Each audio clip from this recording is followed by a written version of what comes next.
So I started playing Overwatch. I, have some thoughts. I've never known anything about Overwatch, but my friend got into it like 3 months ago, and then he got me into it, and I can't stop playing it even though I'm not very good at it. Oh no! I'm actually writing this script right now, and I'm sitting in roll queue waiting to get in a game to play more Overwatch. But let's talk about the skins. There are quite a lot of skins. Most of them are okay. They range on this scale from great to like actually hideous, and I'd say like 70% of them are just alright, aka like not worth the money. Not worth like 10 or 15 or $20. Or 50. Definitely not worth 50 or 60. Or 70, or 80. That's to say nothing of characters who don't get any skins at all, even when they fit the exact theme of the season. I guess Blizzard has figured out which characters are guaranteed sales and which aren't, and have just decided to completely abandon those characters. So, with the introduction out of the way, let's talk about God's least favorite. Dude, we gotta rip the band-aid off. I love Vent, probably my favorite DPS, but I'm not going on a date with someone plain face. Venture is conventionally unattractive compared to Shit heroes don't get skins.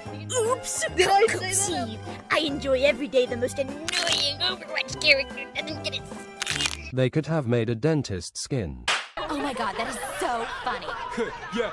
I don't know if you guys have heard this, but I think people might not find Venture attractive, but like, can you blame them? I mean, just look at this hideous freak. They're broad, they're not female, and they have a single crooked tooth. I mean, I'm sick just looking at it. Now, I'm gonna be real, I don't play Venture, but I have that aforementioned friend that I play Overwatch with that loves Venture and is really cracked as a main. He actually invested in a highlight intro because his ult gets play of the game every single time, even when I'm playing D.Va, the Potug-eating demon, and I think he deserves good skins that aren't ugly and aren't made in 2 seconds and aren't part of a shitty avatar collab. The first idea I had might be a little controversial.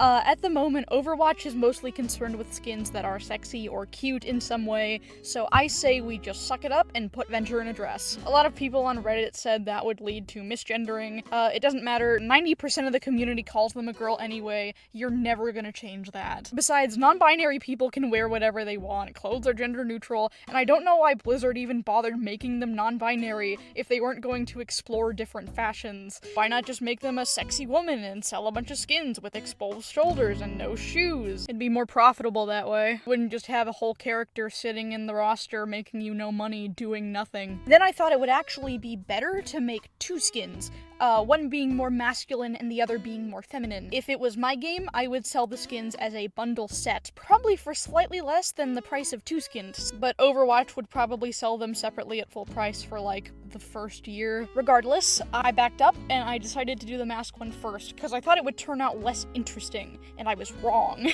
I was kind of worried about it at first. You know, everyone always says men's fashion is boring, it's all like 3 different tops and jeans. But I've always been a fan of OG, or Uji? I have no idea. It's the masculine variant of Lolita, and I think it works really well for Venture. It's masculine but still androgynous, it's sexy, it's a little bit gay, and it's also not something we've had in Overwatch before unless you count those Renaissance skins, so it's new. I get right to it because I was really excited to draw them in these specific shorts, you know, the ones usually paired with those weird belt socks. I really like the shape of these shorts, especially when they're really long, but I kinda ended up trimming them since I wanted you to see their legs, because it's a modern Overwatch skin. We need some skin showing. The top is pretty typical OG with the vest and the flat jabot, and the shoes are similarly generic. I don't know how to draw shoes. I don't waste time pretending to know. Take these terrible shoes and laugh. If you really want an excuse, you could always argue initial Overwatch concept art is very loose anyway, before it gets moved down the line and becomes something much more complicated and also also objectively worse. The color scheme I was really excited to talk about. I actually had no idea what the colors were gonna be until I moved them around in Clip Studio. Venture, of course, has no legendaries, so I had nothing to go off of. A very talented person on Twitter already figured out how good they look in black and neon green,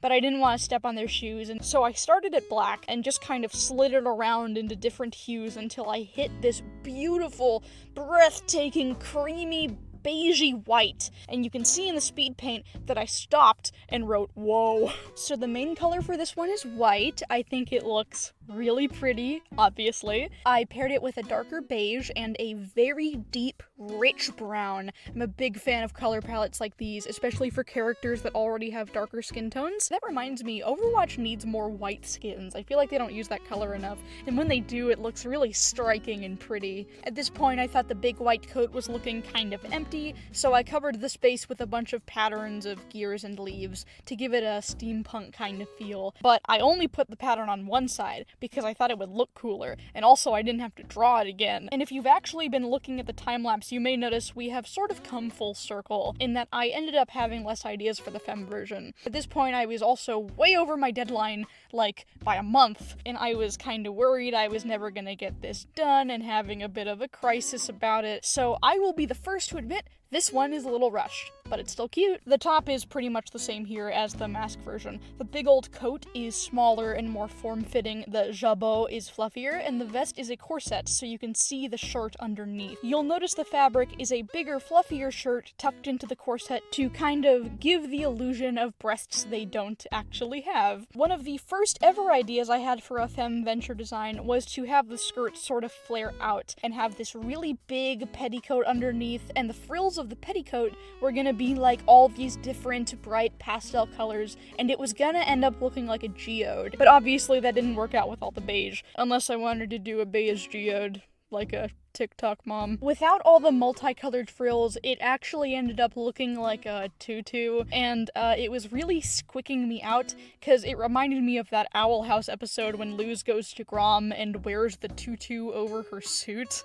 And there's nothing wrong with that. It's cute for a middle schooler, just not as cute for an adult pushing 30. So I ended up making it flatter. The skirt is still really fluffy, but there's a second skirt apron on top, weighing one side of it down to give a more interesting silhouette. I call this the whore curtain because if you Google like tavern wench, you get all these pictures of like the busty women wearing these curtains over their skirts they've got tucked into their belts, and they're like holding those gigantic cartoon beer mugs. So yeah, the whore curtain is tied at the back in a little bow thing, and it's a darker brown so you can see it better. If I had more time to do this, I would probably put a pattern or something on the whore curtain, or maybe somewhere else. You'll notice the femme version is severely lacking in patterns because, like I said, it was rushed. Side note about the skirt, I hear a lot of hand-waving from the community about weird skin choices, like May's constantly changing foot sizes and stuff, right? With the excuse that skins are limited by their original hitboxes, like they have to conform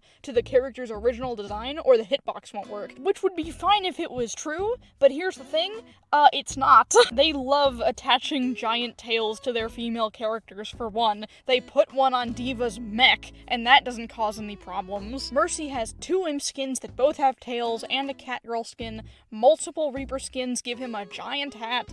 Hanzo's wolf skin is twice his original size both ways. So what is it actually, right? Is it just how much they care about the skin they're making? Anyway, that's the Venture skins. Tell me all about how much you love it in the comments, or if you hate it, you can also tell me in the comments. If you really enjoyed this video, you can leave a like and subscribe. Be sure to slap that bell for more quality content. Slap that bell for more content. Okay, that's it. That's all I wrote. Bye.